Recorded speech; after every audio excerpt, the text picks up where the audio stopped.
Baik, kita mulai kegiatan kita kali ini. Assalamualaikum warahmatullahi wabarakatuh. Saya Edi Sandra, dosen IPB University dan pemilik Esa Flora. Jadi saya bersama putri saya yang berperan sebagai pengambil video, Rifda Afifah, ya.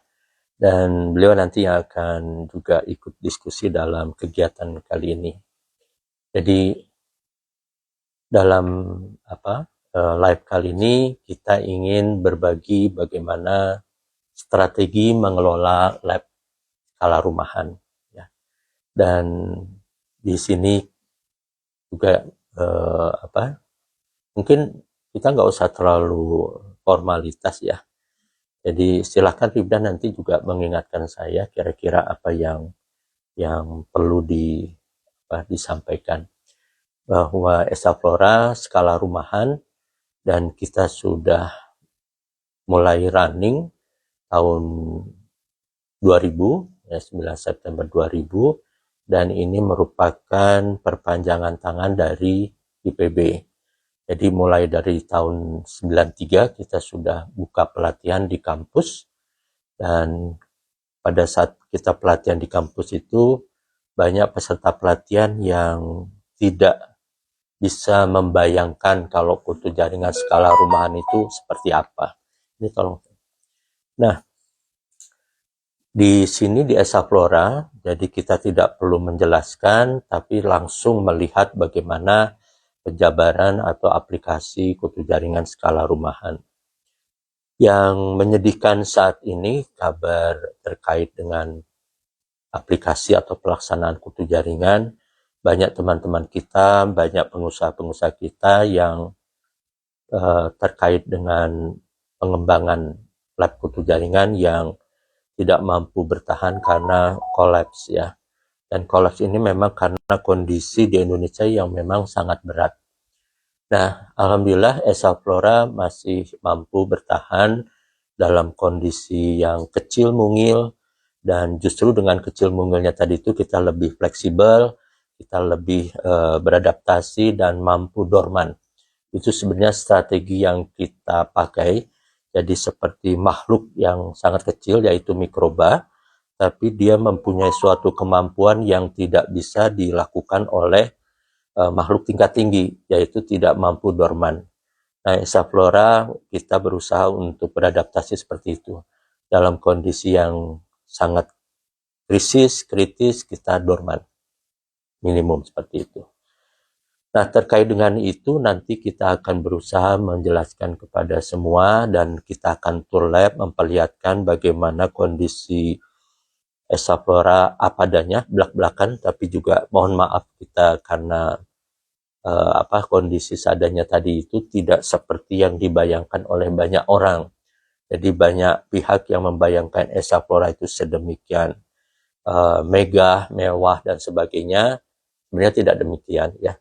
Tapi ini juga tidak mengurangi aktivitas fungsional dan peran kita di dalam melaksanakan kegiatan dan fungsional kita terkait dengan pengabdian, terkait dengan pendidikan, terutama khususnya mahasiswa dan pelajar. Jadi di Esa Flora banyak mahasiswa yang entah itu praktek atau magang atau PKL dan sebagainya, dan itu silih berganti setiap saat, setiap semester.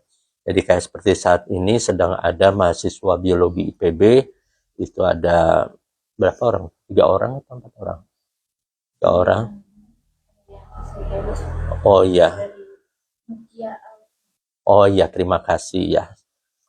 Selamat.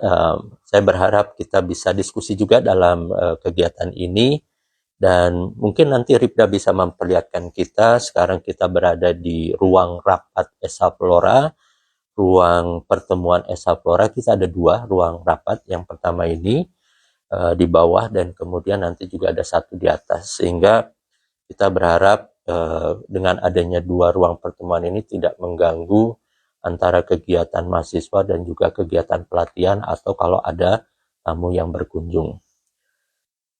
Tadi seperti saya sampaikan bahwa kita berusaha untuk mengakomodir dan memfasilitasi mahasiswa yang mau belajar.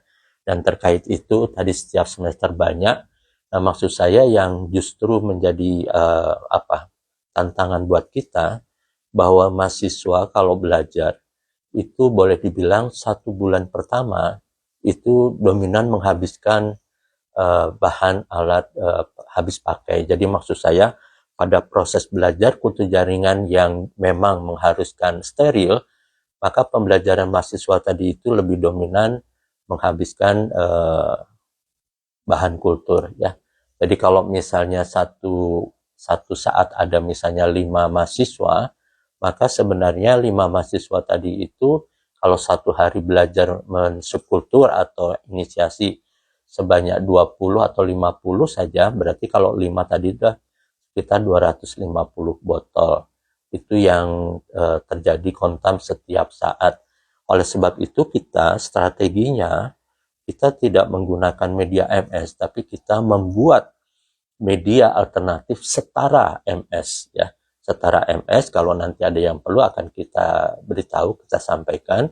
Jadi media MS tadi itu formulanya kita buat kelompok-kelompoknya mulai dari sumber energi, kemudian unsur hara, vitamin, asam amino, asam lemak, organik, sampai kepada hayatinya ya. Nah, itu kita modifikasi. Jadi unsur hara di dalam MS tadi itu kita ganti dengan Gardasil. Kemudian vitamin kita ganti dengan yang ada di pasaran, yaitu vitamin B kompleks ya. Terus kemudian, nah ini asam amino sebenarnya kita bisa menggunakan asam amino organik, tapi kita menggunakan yang ada aja supaya praktis, yaitu pepton ya 100 mg per liter. Kembali ke sini, jadi bahwa kegiatan dinamika di Asaflora sangat tinggi. Bisa diperlihatkan nggak Rida ini tempat ini? Jadi di meja ini banyak sekali ragam botol yang setiap saat berubah ya, karena ini merupakan hasil kerja mahasiswa. Nah, kebetulan saya habis bongkar-bongkar ini, dan ini ada botol, ini sangat-sangat langka ya, dan sangat langka. Begitu saya buka, ternyata kulturnya ini dari tahun 2014 tersimpan ya, tersimpan. Jadi sebenarnya Rafflesia ini pernah kita dapat dari alam yang memang tercacah oleh masyarakat lokal sana yang mereka tidak suka dengan Rafflesia. Kenapa? Karena begitu ada Rafflesia, mereka akan khawatir ilegal perladangannya di hutan tadi itu terlihat oleh orang ya. Nah, kan sayang kalau misalnya cacahan Rafflesia itu terbuang dan sebagainya, dan itu kita manfaatkan dengan dikulturkan, dapat ini, dan sampai sekarang kita berusaha lestarikan. Jadi minimum yang kita dapatkan harapannya adalah terkait dengan halus dan juga metabolit. Ada beberapa metabolitnya, tapi yang kita sasar sebenarnya mikrobanya. Mikroba endofitnya diharapkan bisa dorman dan bertahan, dan ini merupakan suatu hal yang langka. Jadi mikroba yang ada di Rafflesia, terus kemudian juga diharapkan kalus dan sebagainya, mudah-mudahan masih bertahan. Itu saya harapkan masih bisa bertahan nantinya. Ini juga seperti bisa dilihat, ini ada hasil kerja mahasiswa. Ini kemarin pelatihan ya. Ini pelatihan bagaimana kita belajar aklimatisasi yang secara sederhana. Dan kemarin kita kembali kaget ya, kenapa? Karena ternyata kita punya juga anturium sirih gitu ya, dan dari tahun yang sudah cukup lama gitu ya koleksi-koleksi kita. Dan kita sebenarnya punya koleksi kultur itu cukup lumayan banyak, ada 400 jenis, berbagai macam jenis tanaman, mulai dari tanaman langka, tanaman liar, tanaman hutan, tanaman hias, tumbuhan obat dan sebagainya ya, seperti itu. Nanti pada waktu yang lain juga akan kita jelaskan. Dan ini yang menarik juga, bahwa sebenarnya koleksi kita tadi itu juga ada satu koleksi yang sangat langka, yaitu adalah pule pandak. Pule pandak ini saya bilang sangat langka saya, bahwa pule pandak yang ada di Asaflora itu dari tahun 90. Coba bayangkan, dari tahun 90 sampai sekarang di dalam botol, terus kita lestarikan, kita sukutu dan sebagainya, karena di alamnya itu sudah mulai sangat langka, jarang ya. paling ada beberapa di kolektor-kolektor tertentu. Dan tahun 2000 itu sudah punah di industri. Maksudnya perusahaan industri sudah tidak menggunakan lagi bule pandak sebagai bahan bakunya. Nah, kita nanti bisa kita perlihatkan di sini. Ini kita arahnya sudah ke metabolit sekunder ya. Ini adalah ini kita kemarin terkait dengan pengembangbiakan kalus embryosomatik dari bule pandak. Dan ini sebagai contoh saja, ini juga sudah diteliti oleh mahasiswa dari tahun 90 sampai sekarang. Penelitian bule pandak itu mulai dari ekologinya, mulai dari karakter pertumbuhannya di alam, habitatnya, sampai budidayanya, sampai bagaimana kita meneliti metabolit sekundernya, sampai pemuliaannya. Kita juga kemarin sudah meradiasi bule pandak dan kita dapatkan hasil radiasi dengan 40 gray itu menghasilkan kandungan afrodisiak yang tinggi ya. Ini sebagai contoh. Nah, ini merupakan kultur-kultur yang berubah-ubah setiap saat di sini posisinya karena kegiatan tadi itu mahasiswa dan sebagainya. Nah, ini sebagai contoh, ini kita punya koleksi juga, ini unik. Ini adalah Makodes. Coba bayangkan Makodes tapi tinggal batangnya saja kan gitu ya. Kelihatan nggak? Makodes tinggal batangnya saja. Nah, ini dari tahun 2022. Sekarang kan 2025 ya, seperti itu. Nah, kemudian ini juga, nah ini terkait dengan aglonema. Tuh, ini kalusnya. Ini aglonema pictum ya, ini jenis spesies langka. Ini dari Kalimantan kalau nggak salah ya. Dan ini kita tumbuhkan embryosomatiknya ya, sangat berjibun. Dan ini sengaja kita multiplikasi terkait dengan embryosomatiknya supaya perbanyakannya nanti bisa lebih dominan gitu. Nah, ini juga, nah ini terkait dengan tumbuhan obat, ini menarik ya. Ini tumbuhan obat antanan, pegagan, dan lucu ya, kita menggunakan agar-agar yang memang tanamannya itu bisa bermultiplikasi sampai ke dalam agarnya. Kita menggunakan gelrite dalam hal ini. Sehingga pertumbuhan dari biomasa antanan tadi itu bisa sangat banyak. Kemudian kita juga menggunakan ini untuk tanaman, ini apa sih? White Knight ya, ini White Knight, cuma sayangnya dia kembali lagi. Jadi yang variegatanya ada, nah ini sebagian variegata, sebagian lagi balik ke hijaunya. Gitu. Nah, ini juga beberapa kultur yang ada semuanya, dan ini merupakan hasil praktek mahasiswa dan juga ini apa pelatihan. Ya. Nah, ini semua merupakan suatu kegiatan di Esa Flora yang dilakukan setiap hari, dan ya, lagi lab ya. Ya, jadi dan kita juga melakukan suatu kultur yang bisa menyebabkan tanaman-tanaman tadi itu bisa berkembang dengan penelitian-penelitian yang beraneka ragam. Ya. Jadi di Esa Flora kita berusaha terus maju untuk bisa mengembangkan metode-metode, teknologi-teknologi yang dilakukan di dalam kutu jaringan. Jadi seperti kemarin pelatihan, kita juga mengajarkan kepada peserta bagaimana untuk bisa melipat gandakan kromosom. Kemudian kita juga melakukan bagaimana membuat anggrek mini dengan kultur anter. Kemudian kita juga membuat bagaimana supaya sebar biji dan sebagainya bisa dilaksanakan dengan baik, seperti itu. Itu kira-kira yang terkait dengan kegiatan ini di hari ini ya. Dan ruang rapat ini digunakan setiap pagi untuk rapat koordinasi mahasiswa dan juga proses pembelajaran mereka terkait dengan apa yang dilakukan dan juga evaluasi yang akan yang sudah dilaksanakan ya, seperti itu. Baik, kita sekarang ke dalam.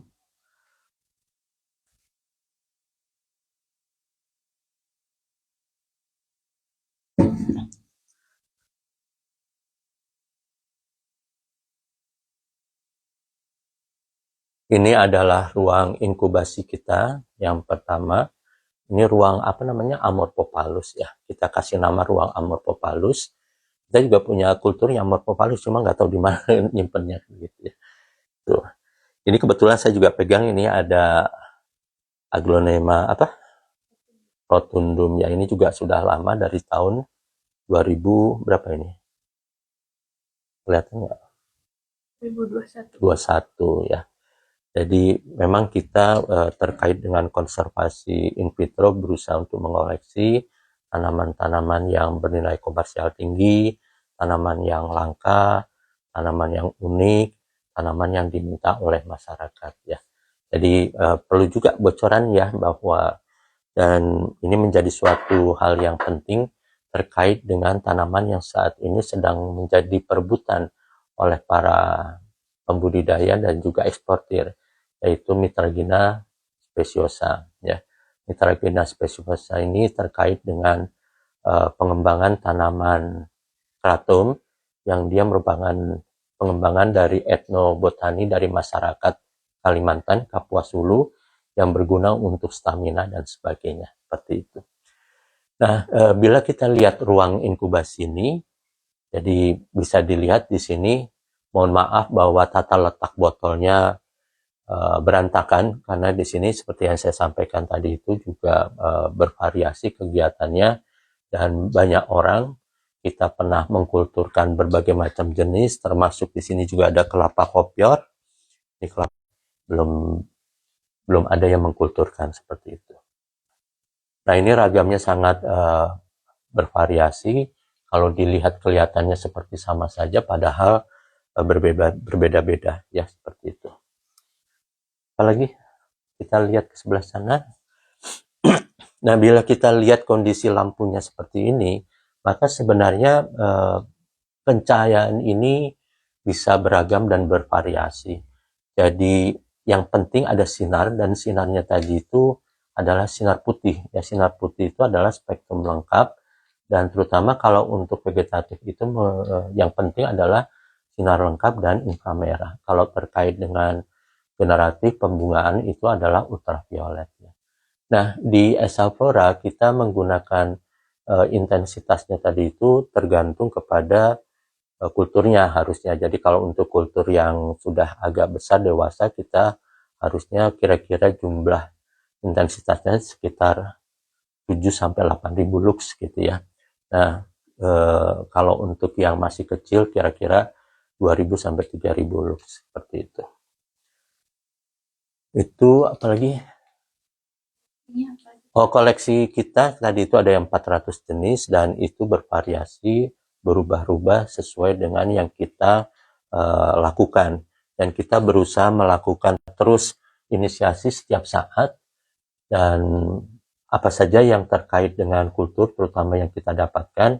Jadi kemarin misalnya kita baru mendapatkan tanaman hutan ya, mulai dari ebony, mulai dari ulin, kemudian saninten dan sebagainya kita koleksi.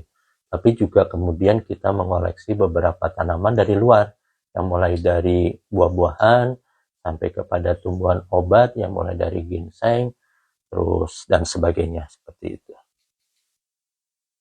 Ini kita lihat ke bawah. Nah, ini ya, ini sengaja gelap ini. Nah, ini gelap sebenarnya, ini perlihatkan. Jadi ini alat kita terkait dengan shaker ya. Ini penelitian, coba dinyalakan dulu sini sebentar. Ini gudang kita. Jadi ini untuk Rifda melakukan pengepakan, pengemasan di sini terkait dengan jual beli kultur dan sebagainya. Ini alat shaker kita yang terkait dengan berbasiskan IoT, kerjasama kita dengan Universitas Lampung ya, seperti itu. Nah, ini bisa kita lihat di sini, ini ruang Nepenthes. Ruang Nepenthes ini adalah, bisa Anda lihat di sini, bukan riset, ini yang dibawanya adalah riset terkait bagaimana kita berusaha untuk meneliti, untuk menggunakan, mensterilkan tanpa harus menggunakan autoclave, seperti itu. Dan ini ada penelitian kita terkait dengan radiasi dan hasilnya bagus ya. Jadi tapi sayangnya ini lebih dominan ke albinonya. Ini juga radiasi sinar gamma ya, terkait dengan tanaman anubias. Itu. Ada beberapa yang variegata belang daunnya cuma dominan adalah albino seperti itu. Ya.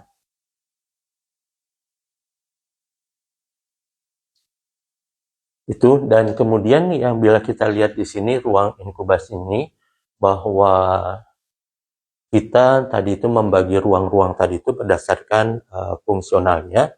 Jadi di sini lebih dominan ke arah koleksi kita sebenarnya dari Esa Flora, dan di atas ini adalah koleksi kita Aglonema. Tadi itu yang lama-lama mulai dari tahun tadi itu ya, udah 5-7 tahun sebelumnya itu kita koleksi sini. Jadi dulu pernah kita mengembangkan Aglonema besar-besaran seperti itu. Dan kita lihat di sini bahwa kalau kontaminan tadi itu hasil kerja mahasiswa tadi itu nggak sedikit ya, cukup banyak, dan itu terus berputar.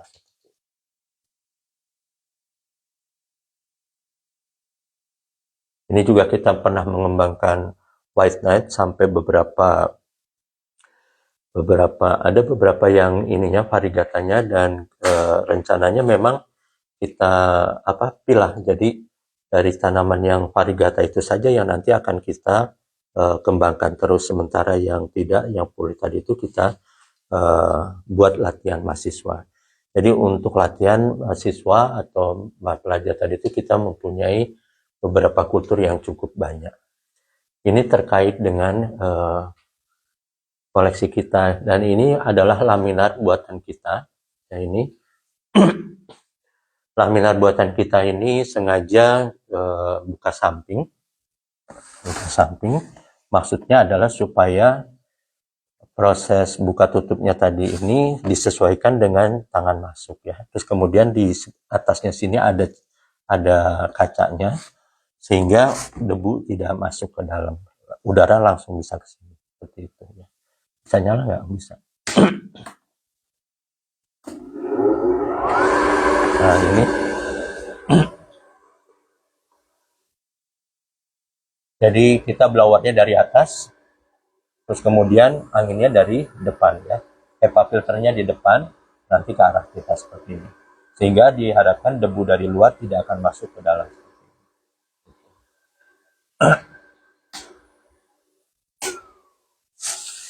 Baik, kita ke ruangan berikutnya. Jadi ini ruang inkubasi 2, kemudian ruang rapat, ini ruang gudang. Tuh, ini hasil kerja mahasiswa dan riset juga sangat banyak untuk tempat kita Esa Flora. Ini ruang kerja Rifda ini, ruang kerja Rifda. Dan saat ini sedang kurang berjalan karena AC-nya tidak berfungsi ya, sehingga ini lebih dominan jadi kayak gudang sebenarnya. Dan insya Allah nanti begitu ada dananya lagi, kita akan kembangkan lagi, kita akan laksanakan lagi. Di sini juga ada koleksi-koleksi yang langka-langka yang tidak banyak orang tahu ya. Oke, kita langsung berikutnya.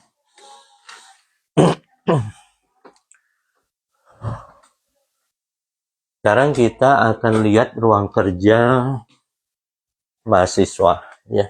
Ruang kerja mahasiswa ini tempat persiapan dan juga, nah ini kita lihat mahasiswa sedang bekerja. Mahasiswa ini anak SMK ya. SMK ini ada. Lagi apa sayang? Lagi bikin media Pak. Buat media ya. Iya. Kok warnanya coklat gitu? Ini tadi sebelum pakai agar-agar itu warnanya biasa, tapi setelah dimasukkan agar-agar jadi coklat. Oh gitu. Oke. Silakan ya. Dari mana sekolah? Dari SMK Kehutanan Bakti Rimba. Bakti Rimba ya. Sekarang hari Sabtu praktek di sini gitu. Iya. Terus saya juga ada ketertarikan sama tumbuhan-tumbuhan. Oh gitu. Terutama ini kan medianya lebih ke organik ya. Jadi mungkin bagus gitu. Oke. Siapa namanya saya? Kesha Pak. Kesha. Oke, selamat ya, semangat ya. Nah, ini ruang kerja. Ini staf kita sedang kerja. Lagi ngapain? Lagi mau ganti air buat media. Oh, buat media. Buat sterilisasi. Ya, autoclave ya. Ya. Ada berapa kompor semuanya? Ada 4 Bang. Ya, kalau kompornya banyak ya. 2, 3, 4, 5, 6 ya. Autoclave-nya. Cuma yang running berapa? 4. 4. Oke, ini ruang dapur, ruang persiapan. Kita ke ruang tanam. Nah, ini ruang tanam. Nah, ini ada Mbak Yasmin. Mbak Yasmin ini dari mana saya?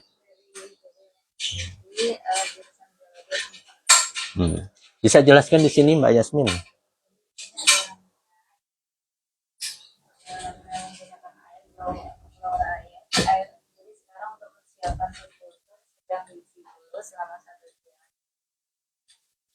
Juga ada percobaan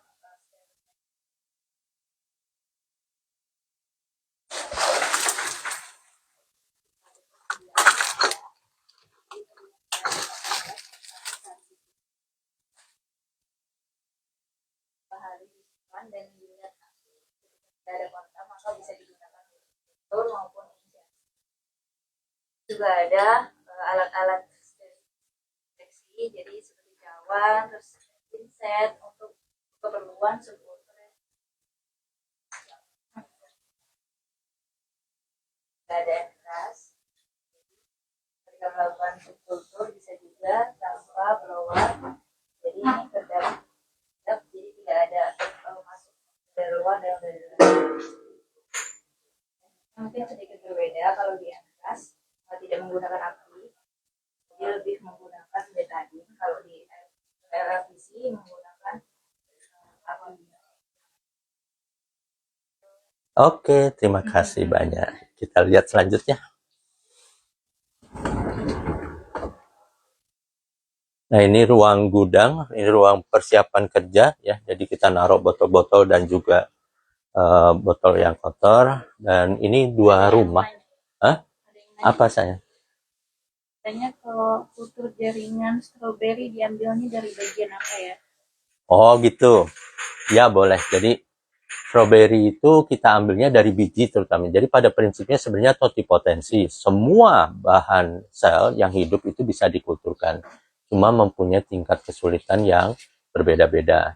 Nah, kalau strawberry yang sudah dan banyak dilakukan orang dari bijinya atau dari tunasnya. Nah, tunasnya bisa dari shootnya, entah itu dari stolonnya dan sebagainya. Ya, seperti itu. Itu jawaban ringkasnya, kira-kira seperti itu. Nah, ini lagi apa saya? Lagi ini bersihin media. Bersihin botol. Botol ya. Berarti yang kontam ya? Ya. Dari mana Anda? Dari Serang. Serang. Sekolahnya? Di Bakti Rimba. Bakti Rimba. Oke. Baik, kita sekarang ke atas. Jadi yang strawberry tadi itu sebenarnya bisa menggunakan bahan dari bahan tanaman yang ada di swalayan ya. Jadi asal buah segar kan berarti dia masih hidup. Nah, itu bisa kita gunakan. Kita ke atas ya. Jadi kalau misalnya ada tangkai bunganya aja gitu ya, ada sel mudanya, masa bisa kita gunakan. Demikian juga kalau misalnya dari buah strawberry itu Anda rajin mencomot, mengambil bijinya, maka itu bisa digunakan juga. Ada contoh kulturnya nggak, Rida? Ada, nanti kita lihat ya, strawberry.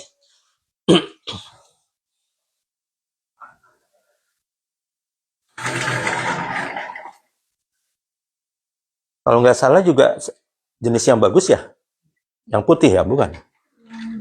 Yang besar ya, besar. Nah, ini ruang inkubasi untuk mahasiswa magang, praktek, dan juga penelitian. Ya. Oh, belum dinyalakan. Jadi di sini berubah-ubah terus terkait dengan penelitian yang dilakukan mahasiswa. Dan tadi seperti saya katakan, setiap semester ada yang berganti-ganti ya. Ya, silakan. Kalau dari seeds itu kan nanti jadinya F2, hasilnya tidak sama dengan indukan. Iya, betul. Dan yang ingin saya sampaikan begini. Jadi sebenarnya kalau memang dia itu tanaman atau bahan kulturnya yang sudah unggul, misalnya tadi itu strawberry kan dia jenis unggul. Memang harusnya jangan dari biji gitu ya. Tapi kalau dia jenis spesies alam, maka sebenarnya dari biji tadi itu merupakan peluang yang bagus untuk kita mengeksplor keanekaragaman karakter dan sifat dari turunannya yang mempunyai karakter yang unggul. Begitu kita dapatkan karakter yang unggul, maka itu harus kita keep, harus kita jaga keunggulannya. Jadi kalau misalnya strawberry tadi itu jenis yang unggul, maka sebaiknya kita lakukan dari vegetatifnya. Ya. Jadi pengertian vegetatifnya tadi itu bisa dari tangkai daun, tangkai buah, atau kelopaknya, itu masih kategori vegetatif. Ya, seperti itu. Jadi jangan menggunakan biji kalau biji tadi itu ada segregasi perpaduan antara induknya. Seperti itu, ya. Baik. Nah, ini kembali tadi itu untuk penelitian mahasiswa di sini dan kita banyak yang dilakukan termasuk kayak ini misalnya kita ada riset juga terkait bukan riset sebenarnya karena ini bagaimana pemanenan mahkota dewa dan nanti buahnya bijinya nanti juga akan kita tanam seperti itu ya. Tuturkan.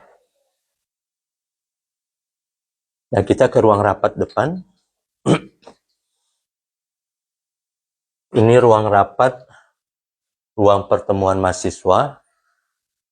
Di sini mahasiswa berdiskusi, saling share, saling berbagi, presentasi dan sebagainya di sini. Ya. Sehingga tidak mengganggu pada saat ada pelatihan atau ada tamu, mahasiswa bisa berdiskusi di sini. Berikutnya ini juga di sini ada gudang lagi dan ini sebenarnya tempat eksperimen saya. Ini ada gudang, ini rencananya nanti akan dikembangkan oleh Rifda untuk aklimatisasi dan stek mikro di sini ya. Tapi masih kita pakai gudang. Nah, ini merupakan koleksi-koleksi saya. Sekarang sedang tidak terurus karena tidak ada waktu dan kita melakukan berbagai eksperimen di sini seperti itu. Oke. Yang nanya, Ya. kalau mengkulturkan dari embrio zigotik kopior, apakah hasilnya pasti akan kopior atau sama dengan indukan? Oke, pertanyaannya bagus. Duduk sini deh, capek. Jadi untuk menjawab itu bahwa embrio zigotikopior itu adalah individu ya. Berarti dia merupakan salah satu hasil dari perpaduan antara genetik bapak ibunya dan kalau memang dia sudah kopior, maka individu tersebut itu kopior ya. Individu tersebut kopior. Dan dia mempunyai karakter unik seperti yang dirinya itu tadi. Seperti ininya. Mungkin dia berbeda dengan karakter induknya, tapi karena dia memang sudah kopior, maka sifat kopior tadi itu melekat di dalam dirinya dan itu tetap kopior. Maka biasanya kalau kita mengkulturkan kelapa kopior, maka hasilnya 100% kopior gitu ya. Ininya seperti itu. Jadi kita sama saja melestarikan individunya, jenisnya tadi itu. Walaupun dari individunya tadi itu mempunyai variasi gennya juga yang berbeda-beda. Intinya seperti itu. Ada lagi? Oke. Baik, kemana lagi kita? Kita ke nursery perlu nggak? Kuncinya ada? Ya, Ari. Ya. Oke, kita minta aja ke Ari. Jadi kita punya rumah kaca dan juga punya nursery. Nanti kita lihat koleksi kita, hasil aklim, kita kembangkan di sana. Dan nursery dan juga rumah kaca tersebut merupakan fasilitas fasum ya, yang hasil kerjasama kita dengan Dinas Pertanian yang kita difasilitasi dan diberi rumah kaca dan juga lahan untuk beraktivitas. Iya, betul sekali. Jadi memang ini suatu hal yang menarik ya. Jadi maksud saya bahwa di satu sisi orang awam membayangkan bahwa perbanyakan vegetatif tadi itu seragam. Padahal setelah kita belajar kutu jaringan, ternyata walaupun dia dari vegetatif masih berpeluang terjadinya variasi, berubah-ubah. Terjadinya variasi ini bisa karena memang tadi itu adanya variasi di dalam genetiknya, kemudian karena diperbanyak terus-menerus dalam jumlah yang sangat besar, maka variasi tadi itu akan muncul. Itulah disebut namanya variasi somaklonal. Variasi somaklonal itu adalah variasi yang muncul karena diperbanyak secara berulang-ulang dalam jumlah yang sangat besar. Tapi di sisi lain juga ada hal lain yang bisa menyebabkan variasi. Jadi tidak melulu variasi gen, tapi yang bisa menyebabkan perbedaan tadi itu, variasi itu juga karena ada dua hal lagi, yaitu pertama adalah sifat fisiologi, morfologi, dan juga gen tidur. Ya, gen tidur tadi itu berpeluang juga muncul kalau misalnya gen resesifnya bisa dimunculkan. Jadi maksud saya ada sifat gen resesif yang bisa dimunculkan, dan itu kalau mempunyai suatu sifat yang berbeda dari yang pada umumnya yang dominan, maka yang resesif tadi itu menjadi sifat yang berbeda. Demikian juga dengan istilahnya gen tidur, adalah suatu gen potensial yang ekspresinya belum muncul ke dunia ini. Itu yang sebenarnya penting dari jenis-jenis yang spesies di alam. Jadi jenis spesies di alam itu nilai yang tak terhingganya itu adalah terkait dengan ekspresi gen yang belum muncul di dunia ini. Dan dia akan muncul menjadi tandingan atau menjadi obat bagi penyakit-penyakit yang muncul kemudian. Dan itulah nilai pentingnya sebenarnya, ya. Allah sudah menciptakan obat tadi itu di alam ini, di tempat kita ini.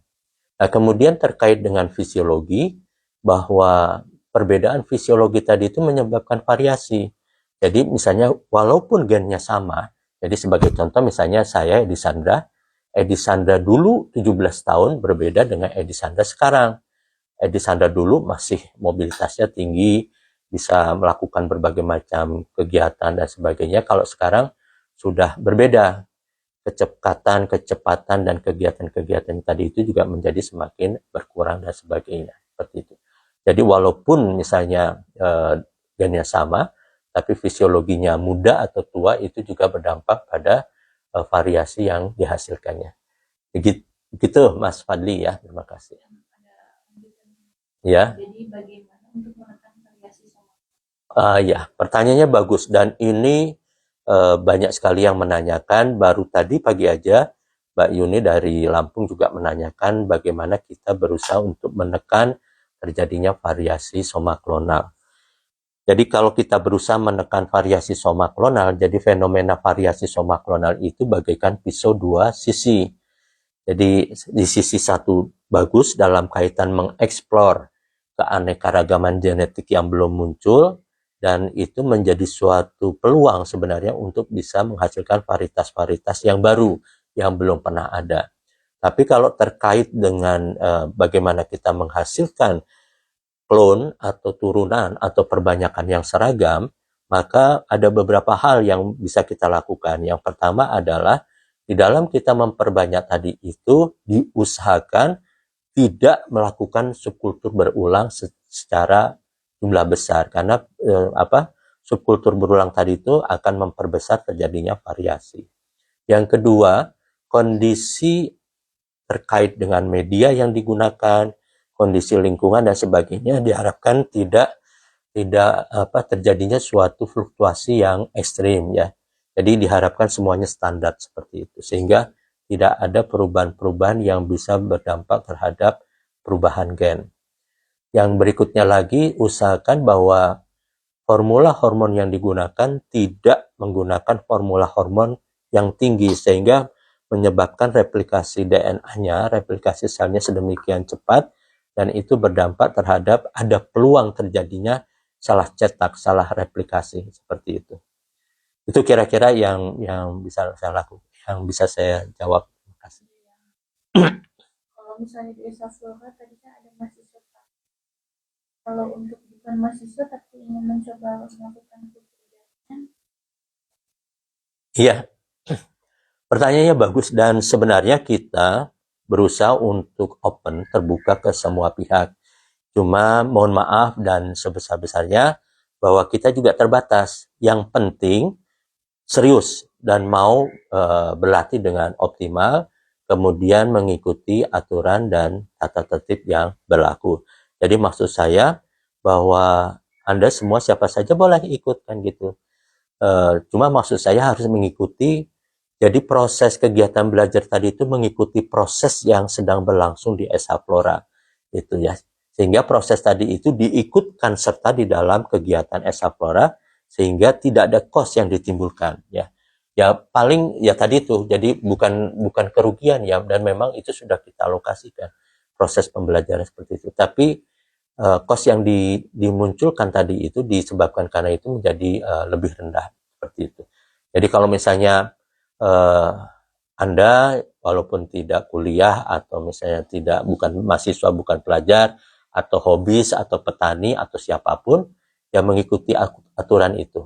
Dulu pernah ada petani, Pak saya mau belajar, mau nggak ikut? Ya dia ikut sesuai dengan aturan. Ya masuk pagi, pulang sore dan sebagainya, disiplin dan mengikuti kegiatan di SH Flora.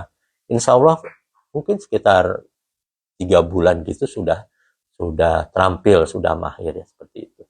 Dan ini juga kita batasi karena kapasitas kita di SH Flora juga sangat terbatas ya. Jadi satu semester atau satuan waktu tadi itu paling banyak sekitar 10 orang untuk yang magang atau praktik dan sebagainya. Itu kira-kira. Kalau dalam struktur saya ingin mengubah kadar hormon dari media sebelumnya, sebaiknya saya pindahkan dulu ke media bebas hormon untuk meriset kadar hormon pada planetnya. Iya, pertanyaannya bagus sekali dan itu benar ya, maksudnya benar begini, bahwa perubahan hormon dari sebelum dan sesudahnya tadi itu bisa berdampak berbeda dengan fungsional hormon yang sesungguhnya gitu ya. Jadi ada istilahnya namanya relativitas dari fungsi hormon karena perlakuan dari perlakuan eksplan tadi itu dari kondisi sebelumnya, maksudnya hormon sebelumnya ke yang berikutnya. Nah, relativitas tadi itu begini, secara global bahwa kalau kita memindahkan kultur dari formula media yang tinggi ke rendah, maka dampak relativitasnya adalah dampak negatif. Dia lebih dominan ke arah berkurang ya, atau dorman atau stagnan. Karena dari tinggi ke rendah tadi itu berkurang.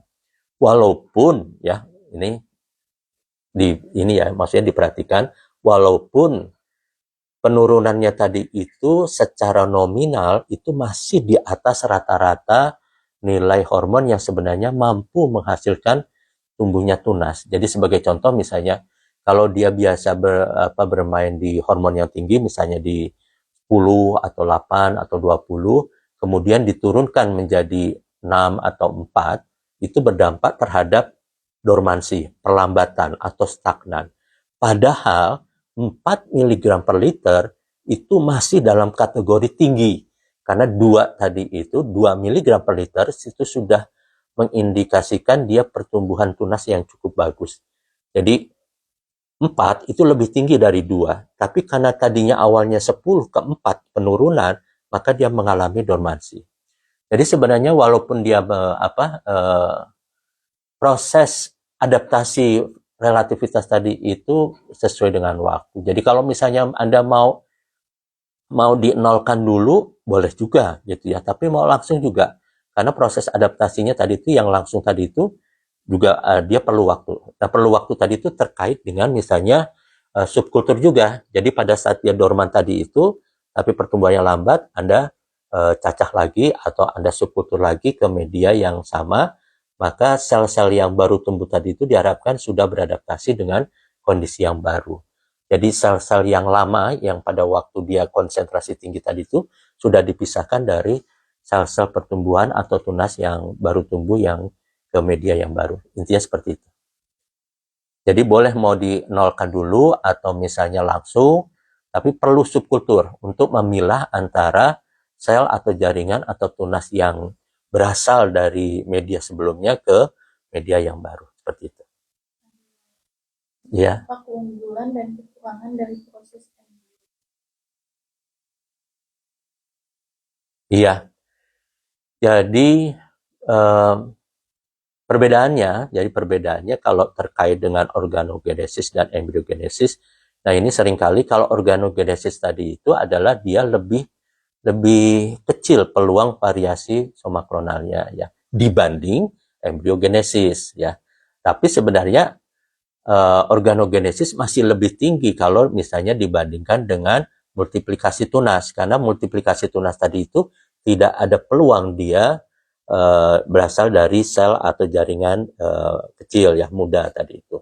Karena kalau dari multiplikasi tunas itu langsung ke organ-organ gitu. Tapi kalau misalnya organogenesis itu berawal dari sel yang membentuk organ gitu. Tapi berarti kan ada selnya tadi itu yang dia dalam kondisi mandiri dan itu berpeluang terjadinya variasi somaklonal. Nah, yang perlu diperhatikan terkait dengan embryogenesis ini sebenarnya sangat spektakuler. Saya bilang demikian kenapa? Karena sebenarnya embryogenesis ini yang menyebabkan bahwa kultur jaringan itu di atas teknologi perbanyakan vegetatif dan generatif. Gitu. Jadi sebenarnya embryogenesis pembentukan embrio. Padahal selama ini secara umum, masyarakat umum, taunya bahwa embrio itu adalah gabungan dari sel kelamin jantan dan sel kelamin betina menjadi embrio. Kita semua taunya itu dulu. Ternyata sekarang di tumbuhan, di dalam kutu jaringan, karena adanya fenomena totipotensi, total genetik potensi yang ada di dalam satu sel tanaman, maka ternyata satu sel tanaman tadi itu dia bisa beralih fungsi menjadi embrio. Coba bayangkan, kan spektakuler sekali. Yang tadinya sel itu adalah bagian terkecil dari makhluk hidup, berubah loncat langsung ke level individu. Jadi pengertian loncat langsung tadi itu embrio itu level individu. Gitu. Dari sel sama-sama satu, dari sel berubah menjadi embrio. Itu perubahan yang sangat besar gitu ya, sangat besar. Dan berarti sebenarnya konsekuensinya bahwa kultur jaringan tadi itu mampu menghasilkan suatu hasil bibit yang gabungan antara perbanyakan vegetatif dengan generatif. Kenapa demikian? Karena kualitas dari bibit yang dihasilkan setara dengan embrio.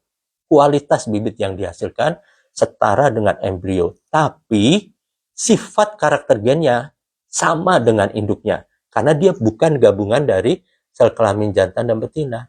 Dia merupakan bagian sel dari induknya yang sebelumnya.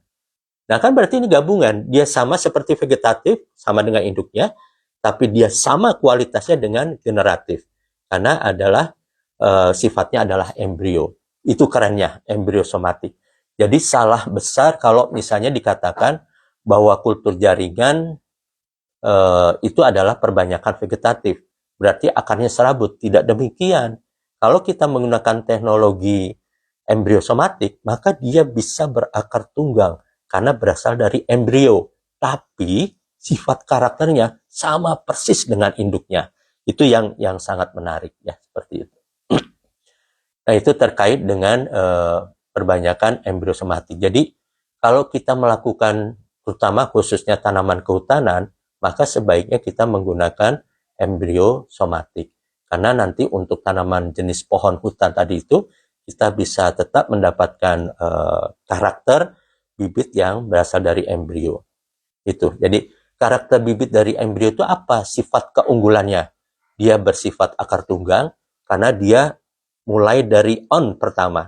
Ya, jadi karakter gen yang pertama muncul tadi itu, dan berarti sebenarnya dia mempunyai sifat juvenil, sifat muda, berarti umurnya panjang, viabilitasnya pertumbuhannya tinggi, umurnya panjang, terus kemudian ini sangat bagus sekali untuk karakter jenis pohon, ya seperti itu. Tapi dia sama persis dengan induknya. Nah, kemudian viabilitasnya tadi itu dikaitkan dengan kualitas induknya tadi itu menjadi gabungan sifat yang sangat keren. Gitu.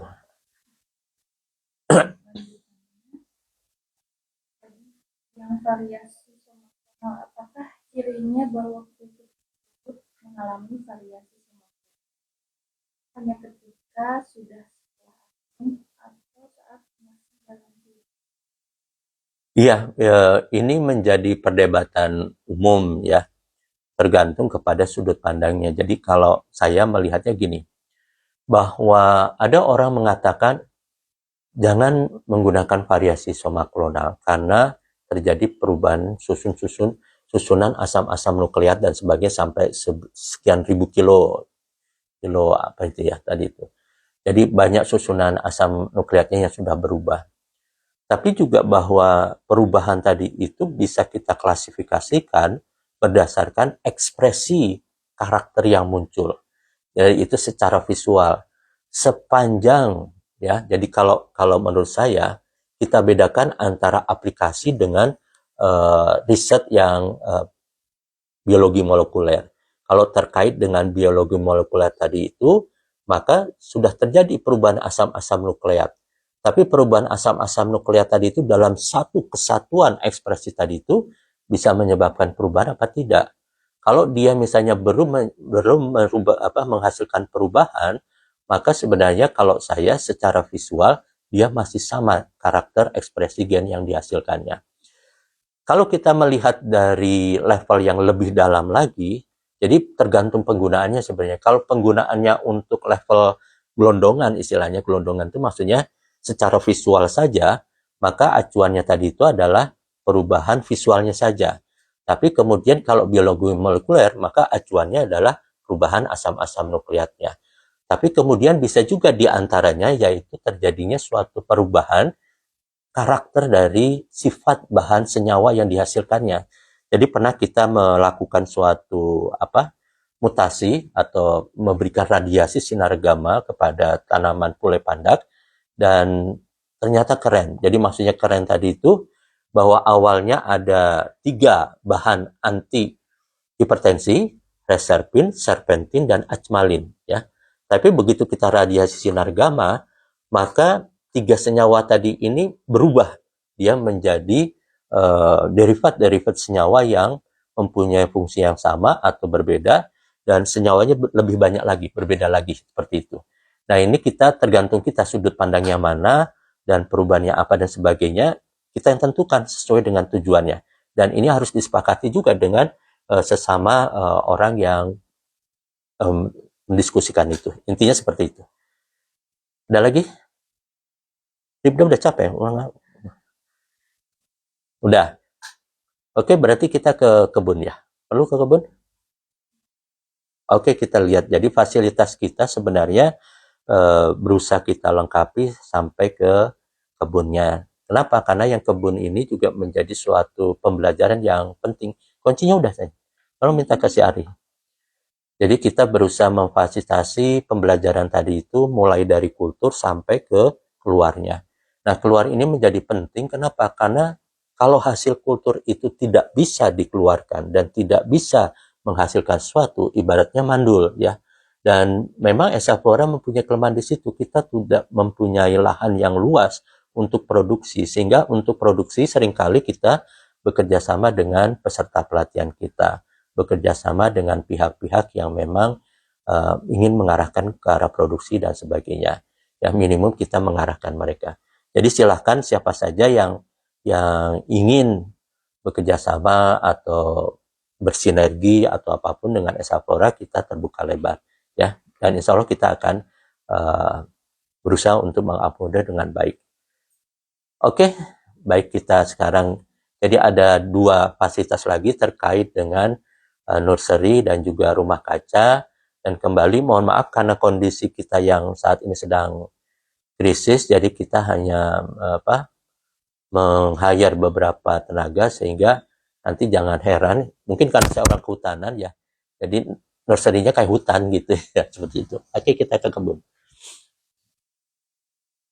Kita sampai jam berapa ini? Se-finish ya.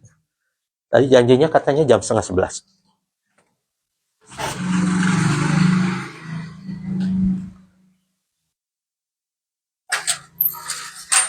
Coba perlihatkan ini tampak luar dari lab Esa Flora.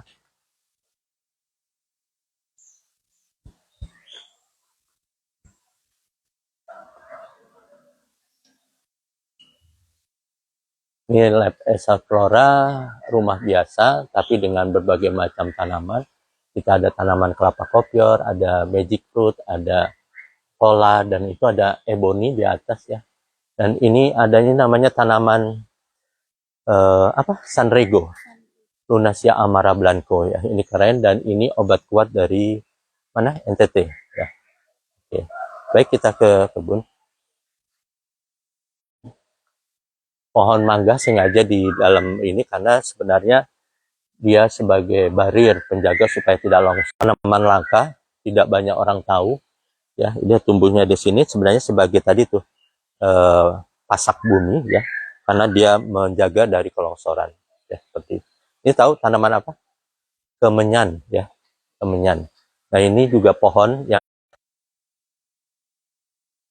ini dari tahun 90 kita tanam ya.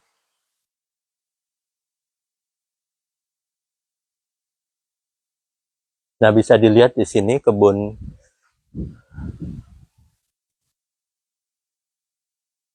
nursery-nya benar-benar sudah jadi hutan. Itu ada tanaman jati. Tanaman jati ini jati Solomon dan itu sudah berbuah. Rencananya memang dari bijinya nanti akan kita kembangkan lagi. Dan itu juga sengon Solomon, dan itu langka ya. Kita berharap itu nanti bisa diambil bijinya seperti itu. Nah, kalau kita lihat kebunnya, coba sini bawah kebunnya, wow, udah jadi hutan ya, udah jadi hutan. Jadi kalau dari luar ya kelihatannya rimbun, tidak terurus, tapi sebenarnya jenis tanamannya sangat beragam. Dan ini juga rumah kacanya sudah sangat tua, karena dari tahun 96 ya kalau nggak salah. Ini ada sungkai, tanaman khas Kalimantan juga, yang dia juga untuk obat obat apa dulu yang ini.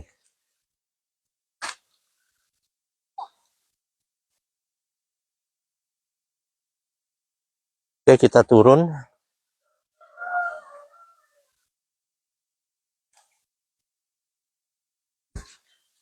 Itu adalah Makodes, itu rumah pertemuan untuk kelompok tani.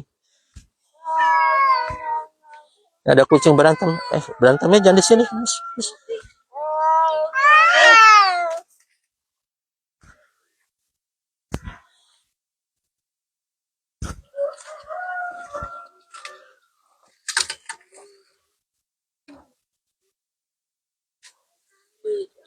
Mana yang bukanya?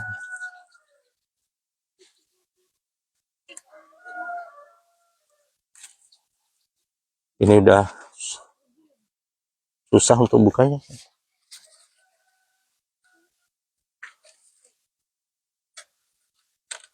Yang mana? Yang ini. Oh.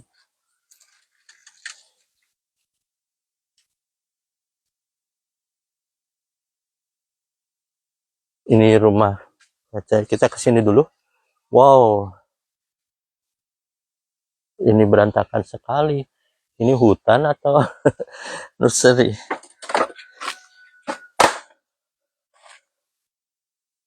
Ini benar-benar hutan.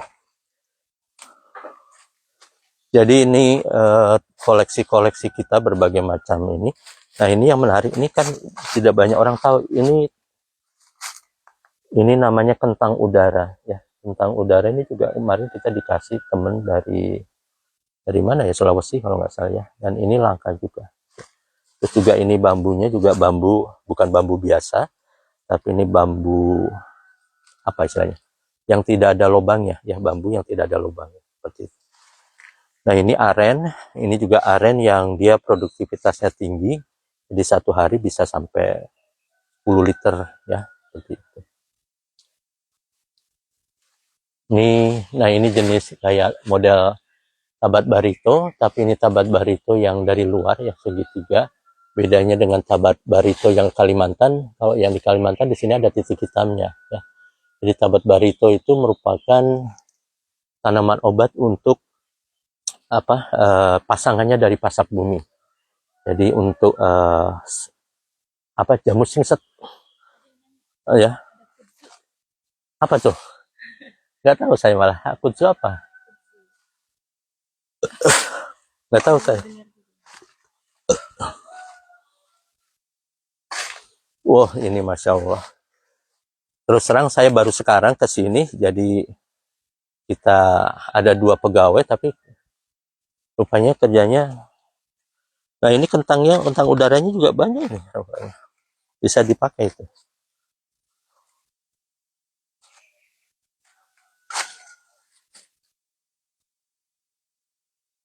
Ini ada, apa namanya? Ada dari Papua, Jodia. Itu ada duren montong, ada ebony, ada lengkeng merah, ada sukun, wah macam-macam.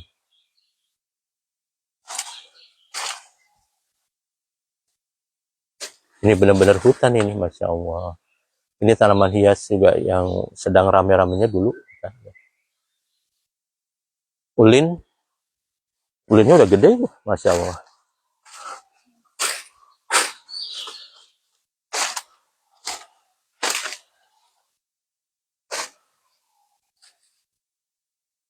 Berarti yang diberesin apa nih kebun?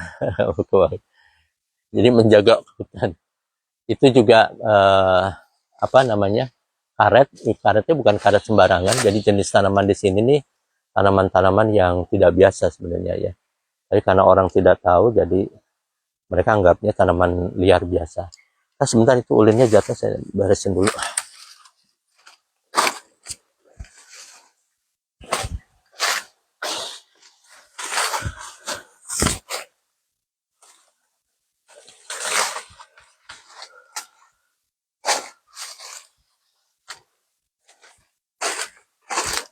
Amorphophallus masih ada nggak umbinya? Di sini dulu kalau nggak salah Amorphophallus udah kalah.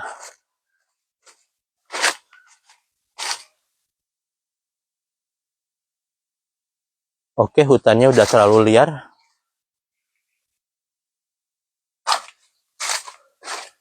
Kita ke rumah kaca.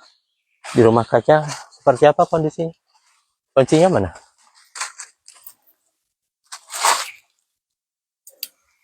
Jadi peran dari rumah kaca Danau Seri ini sebagai sumber indukan eksplan ya, sumber indukan eksplan. Sumber indukan eksplan tadi itu ada yang kita besarkan seperti itu, yang saingon tadi itu kita berapkan sebagai sumber benih ya, termasuk dengan jati Solomon, sumber benih dan sumber eksplan. Kita ambil dari ininya. Oke.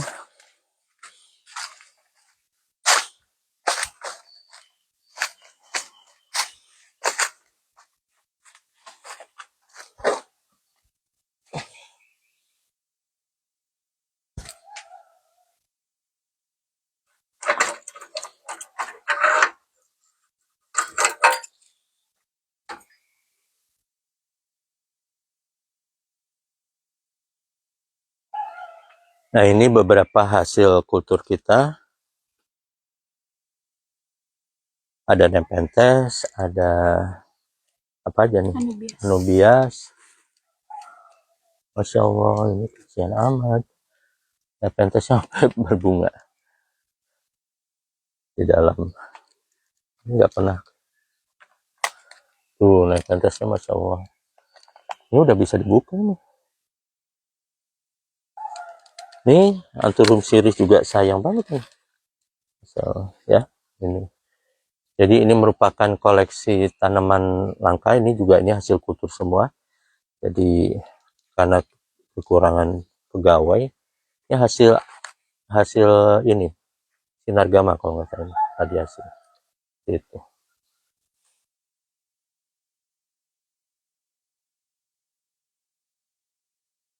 Wow, Masya Allah. Ini juga hasil kultur aglaonemanya dan sebagainya, itu yang varigata juga. Ini ya lucu ya. Ini masih kelihatan hasil kulturnya nggak keurus ya. Itu ini juga udah gede nih. Nih.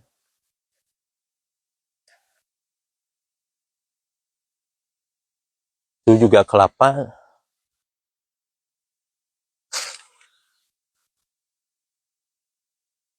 Ini yang Mitragina.